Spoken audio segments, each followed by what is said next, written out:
Hey, hello everybody, welcome back to Gran Turismo 4 and the Laguna Seca 200-mile endurance race. Let's get it. Today is actually a perfect day to record, I'm not gonna lie. Because it is pouring outside. Hey, somebody else was in there with us. It was the Series 1.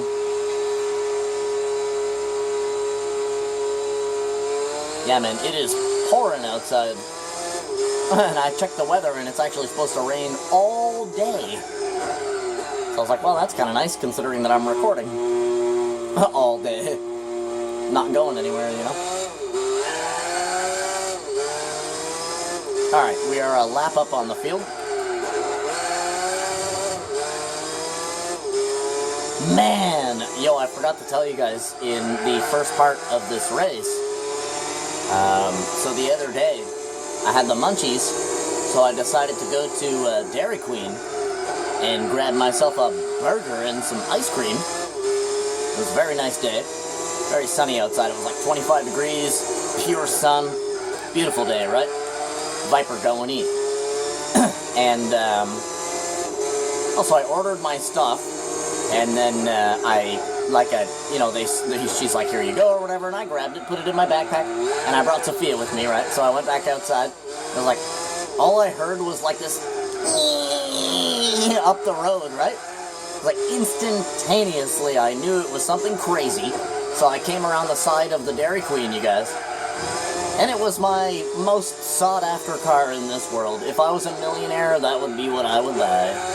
A Lamborghini Aventador SVJ, you guys. A red one.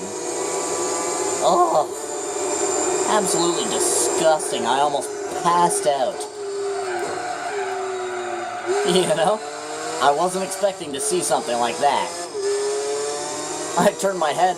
There was a bunch of people, so at the Dairy Queen, there's like a patio outside with like 6 or 7 tables or whatever. There was a bunch of people sitting there and whatnot. So I come outside and I turned my head and I saw the Lambo coming up the road from like a far distance, and I was like, no fucking way! Every single person at the whole patio turned and looked at me like I was some kind of psychopath, and then I realized that they were all looking at me, so then I pointed to the Lamborghini and I said, look, a Lambo! And then everybody that was outside suddenly looked at the Lambo, was putting their hands in front of their head to block the sun. Some of them stood up, you know what I mean? Like, shit, bro. I went from being the center of attention to showing them why I became the center of attention in like 2 seconds. They all stopped paying attention to me, like, right when I said it. Look, a Lambo! All of them look away from me. Certainly felt like the center of attention, though. Because I said it really loud. Like, I came outside and heard the engine, saw the car from, it was about maybe 600 or 700 feet up the road, going slow. It's a slow road. Oh, no way, I'll fucking, you know? Or I just said, no fucking way. And then everybody was staring at me. Then I pointed at it and said, a fucking Lambo. That was it. They were all like, wow. They all had the same realization that I did, right? Like they all suddenly realized what I was so excited for. Yeah, I had enough time, just enough time to walk to the sidewalk in front of the Dairy Queen as it went by, and I gave the guy a thumbs up and he smiled at me. And gladly, he didn't do anything stupid, which is what you would expect out of somebody driving a car like that. If you give them a thumbs up, or you say nice car or anything like that, usually they're gonna go brum brum, or maybe rip a gear or something, right? Right? But he actually didn't do anything dumb. He just smiled at me and continued to drive normally, which I respect. I respect that quite a bit. I've always said, like, if you have enough money to buy a car like that, absolutely go buy a car like that. But don't drive it like a fucking asshole. You know? I hate it when people treat cars like that, like it's just something that they own, right? Like, there isn't a whole lot of those. If you crash that, you've just scratched one off the list, right? And now that's one less, whoop, of that car that everybody else is going to be able to enjoy and see. Right? I don't mind if somebody does like a Ripper or something like that, right? It's cool, but at least do it in moderation. If you're going to do it, be moderate about it. If there's other cars on the road, don't do it. If there's somebody in front of you, don't do it. If there's somebody in the lane next to you, don't do it. You know what I'm saying? You gotta be careful, man. You can kill somebody, you know, accidentally, right? Or, you know, you could even, you know, you could lose your own life driving a car like that and being a little wild, right? I mean, the Aventador SVJ, I mean, that thing can reach 200 miles an hour in like 8 seconds or something like that. So, you know, the idea of having a car that has 765 horsepower, you have to drive that in moderation. You can't be crazy in a car like that. Whoa, whoa, whoa. Missed my downshift there. Got it on the way out.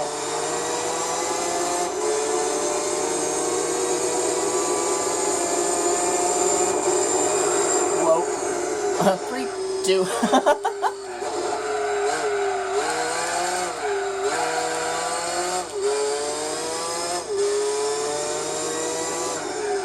Yeah, I was very excited to see that. You know, summer just arrived, right? So now all the nice cars are finally coming out. That is by far the nicest car I've seen all year so far.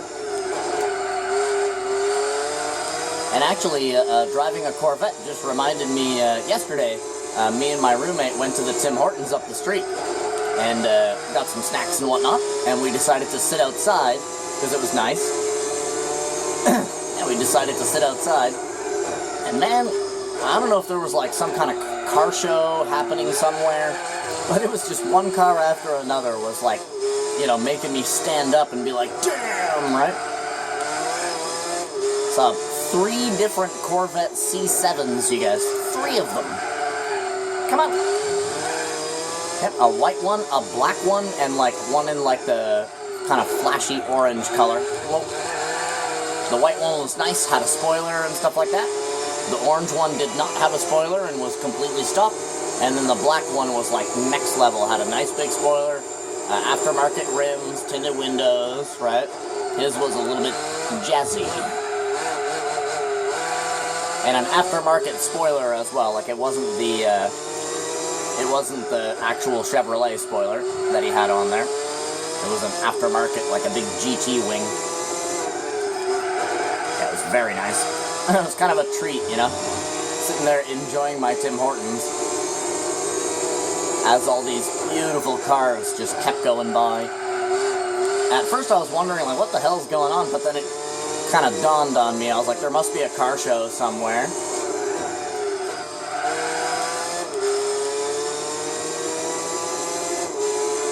They were all going the same direction as well. Like they were all on the one side of the street. So it seemed to me as if they were all headed to a car show. It was also like 4 in the afternoon at the time as well, and that's usually the time that people start heading out to the car show, right? Just before dinner time or just after dinner time. So the just before guys, those guys are driving to the car show, but they'll stop somewhere to get something to eat, and then they'll go to the car show. And then the people after dinner people, well, obviously, they've already had their dinner, right? So they're just headed straight to the car show.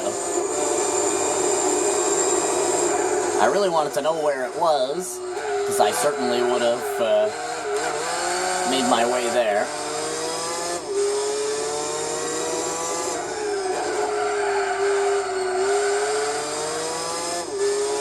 There was a big car show last week in this place near where I live called Kanata.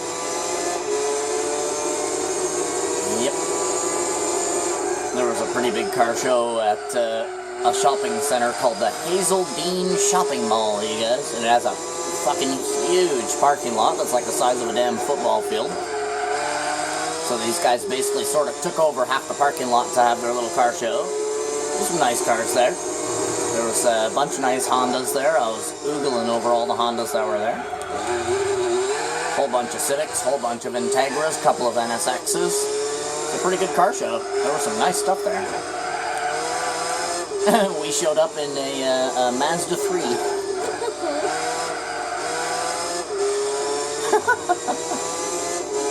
Just here to look, man.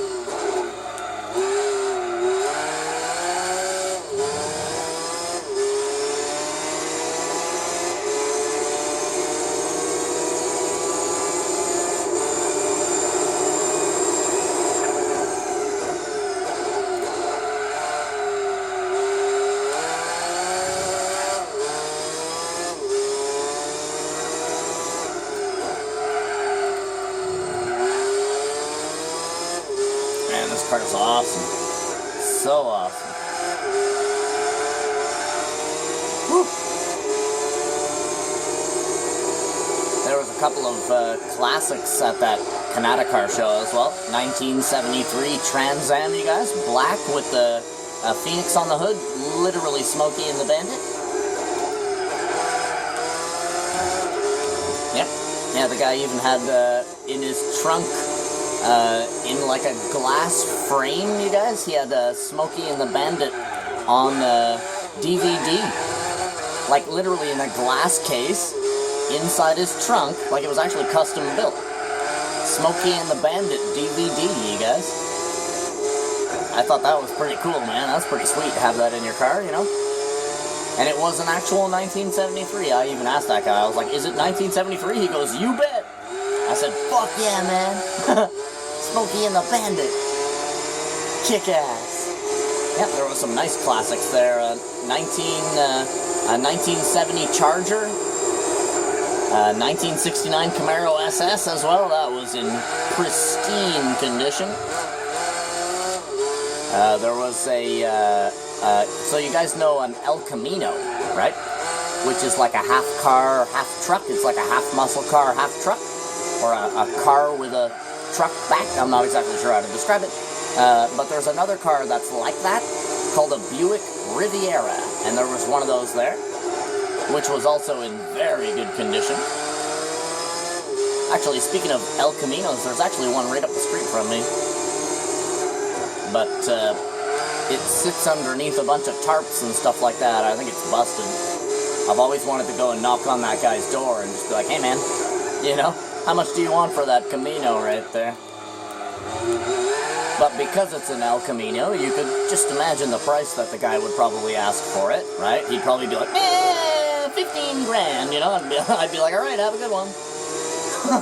You know? Even though, as far as I know, that car ain't going anywhere.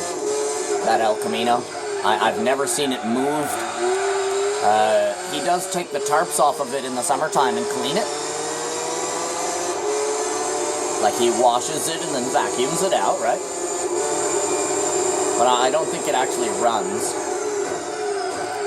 And its tires, come on? Its tires, are all cracked and, like, hard and cracked and kind of flaking apart and stuff like that. So it's like, even if you bought that car, man, it'd be an extensive amount of work that you'd have to do to actually get it roadworthy, right? But I've always wanted to ask that guy, man, what are you doing with that El Camino, you know? Are you gonna fix it, or is it just sitting there when you want to sell it? Because I would fucking buy it if he was asking for a realistic price. That damn Spira totally messed that turn up. He's a quick boy.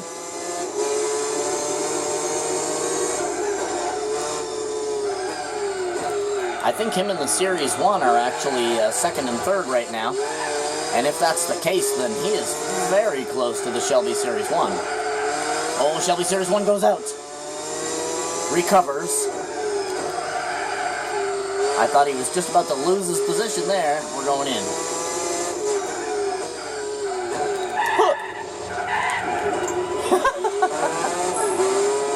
Laguna Seca's pit entry is so messed up.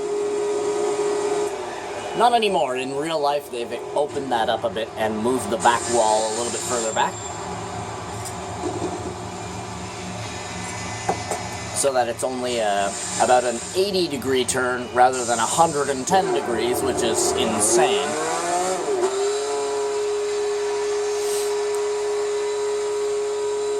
Come on. Boom, boom.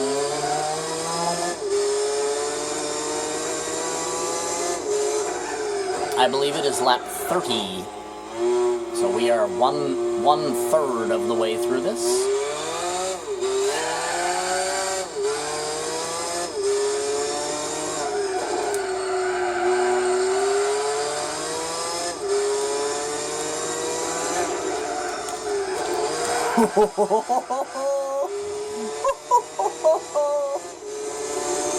That was fucking nuts. Let's try to do a wobble warm, but we touched the sand there. Whoa. Now wobble warming in this car isn't exactly fun, holy. You do 3 wobbles and then it loses control. There you go. So then I'll only do 3. Go, go, go, go, go.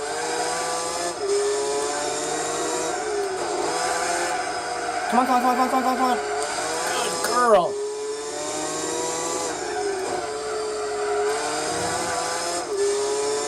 Yeah, this car's incredible, man. And I'm not even really driving it tits out either. Just sort of cruising, you know? This is a long fucking race.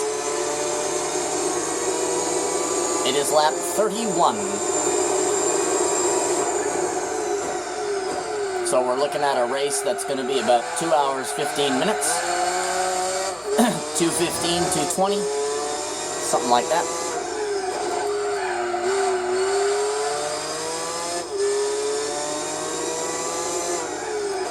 Whoa. A little bit early on my turn in there.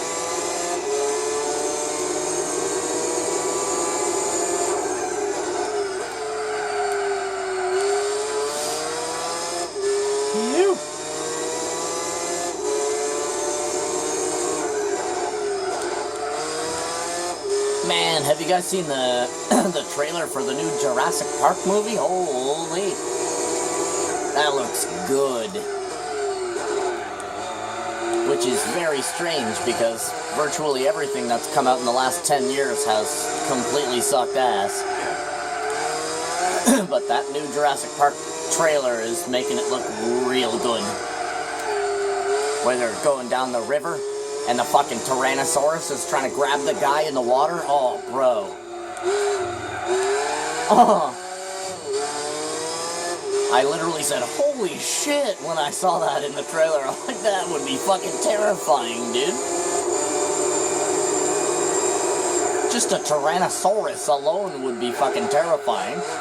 Let alone you're stuck in a river going down the current, and this thing is just following you down the river like you're a salmon caught in the stream, you know? Shit. Yeah, it looks pretty darn good. The animation looks a whole lot better than the last Jurassic World movies. I find the very first Jurassic Park actually has the best special effects out of every single one of them. Which is fucked up, considering that movie came out in like 1992, and it somehow has special effects that still hold up today. Better than special effects from like Jurassic World and Jurassic World Dominion and stuff like that. I find the CGI in those movies is shit. Just plain shit. It stands out from the background, stands out from the foreground, stands out from the actors that are around it.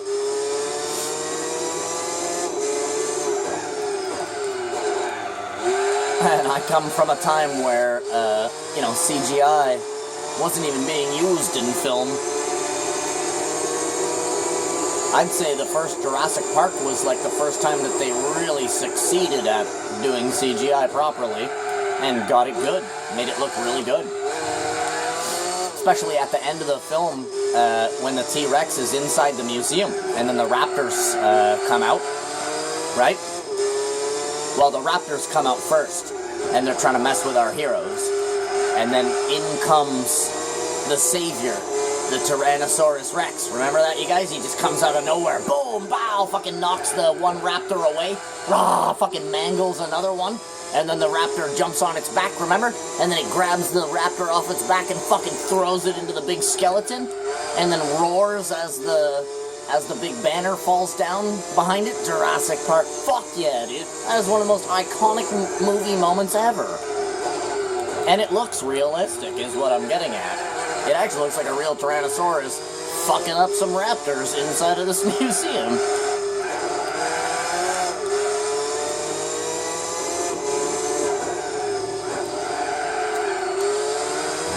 Did you hear our downshifts together there, you guys? That was awesome. Poof. Because we both have V8s. Whoa. Yeah, that little Spiro back there has a 4-liter V8. And if I recall correctly, so does this. Pretty sure this is a 4-liter. Hello, Viper. Whoa, easy. Hello, beautiful. Still haven't seen one of these this year. I see a Viper every year, you guys. There has not been a summer where I do not see a Viper. It's so pretty.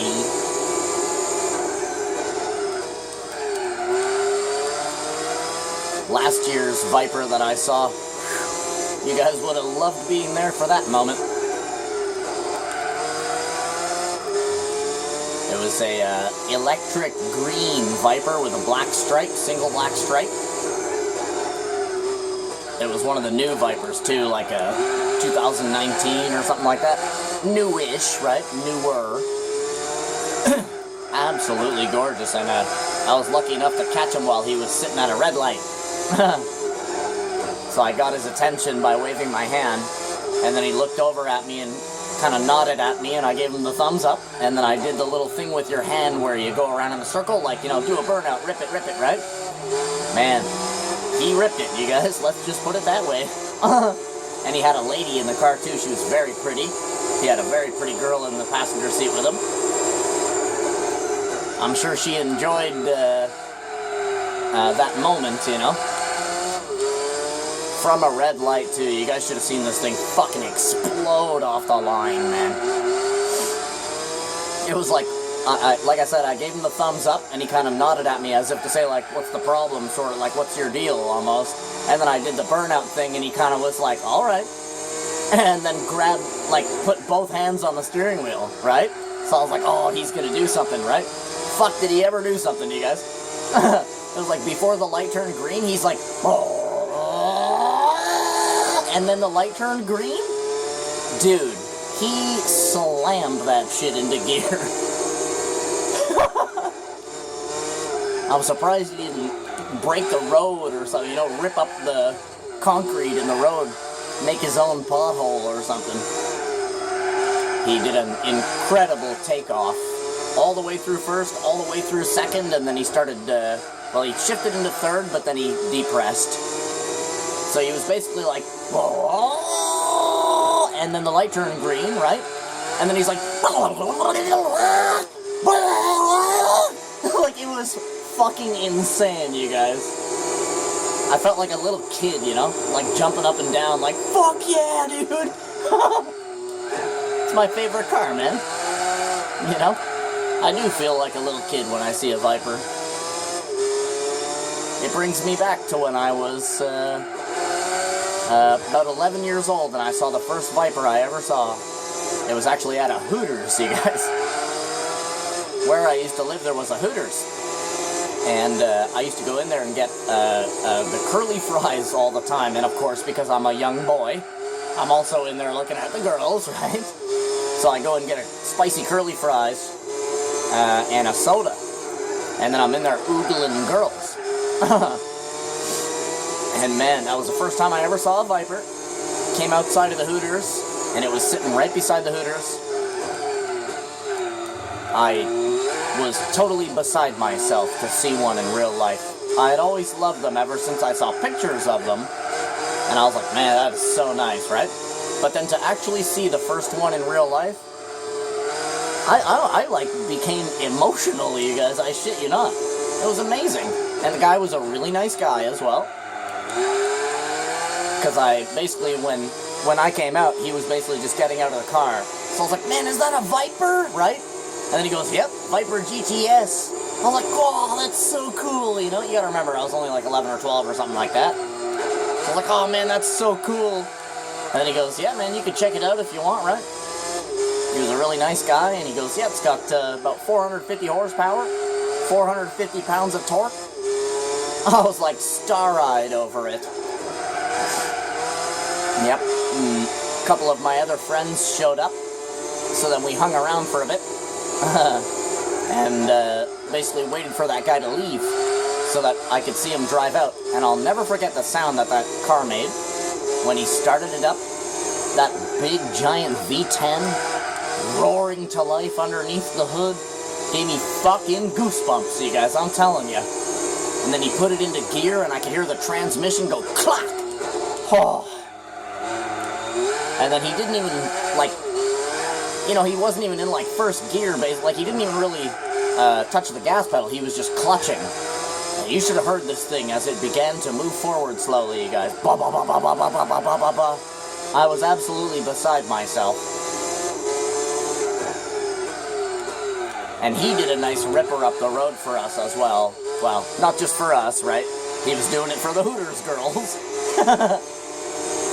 But yeah, he did a nice big 3-gear rip. So it was all 3 of his first gears. Wah, bop, bop, and then depress, right? Bong, bong. Amazing, you guys.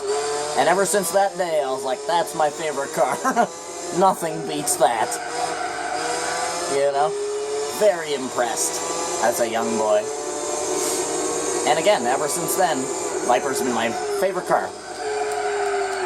I always thought they were nice, right, beforehand. But then I saw that, and that changed it for me. That was like, alright, that is officially my favorite car now. Watching that thing accelerate in front of the Hooters, man, watching the whole back end just sit down. It was like the back bumper almost touched the fucking road, you guys. Incredible amount of power in a Viper, you know. It's not just the horsepower that you have in the Viper, it's the matching torque. Vipers are known for their unbelievable amount of torque that they have, right? And it's usually the Viper engine and transmission, they usually try to get the numbers equal, right? Like 500 horsepower, 500 pounds of torque, right? So you have a 1-to-1 power to torque ratio, which gives you some dumb-ass acceleration and ridiculous amounts of just straight-line power. I'll never forget that moment watching that Viper sit down like that. Blew a big poof of smoke out, eh? When he shifted into second, big poof out the back. God damn, was that ever cool. Even though that was almost 30 years ago, I can still remember that moment very vividly in my memory. And me and my friends were losing it. Like, we were literally jumping up and down like, no fucking way, man, holy shit. It was so fast. I'd never seen a car move like that before. That was like the first time I had ever seen something ridiculous, right, like that. But it was also around the same time that I really started becoming interested in cars. You know? Interested in how they work and which car was which and, you know, the heritage behind some of them and stuff like that. I actually started to learn about them and whatnot. Oh, that was almost shitty.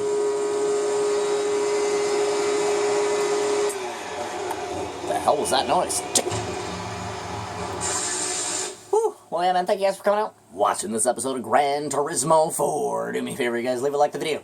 Maybe even subscribe to the channel, and then I freaking love you, and I wish you the total best. Hope you guys have a freaking awesome rest of your day, and as always, I'll see you in the next one, so you better be sure to have a good bye-bye. All hail the Dodge Viper.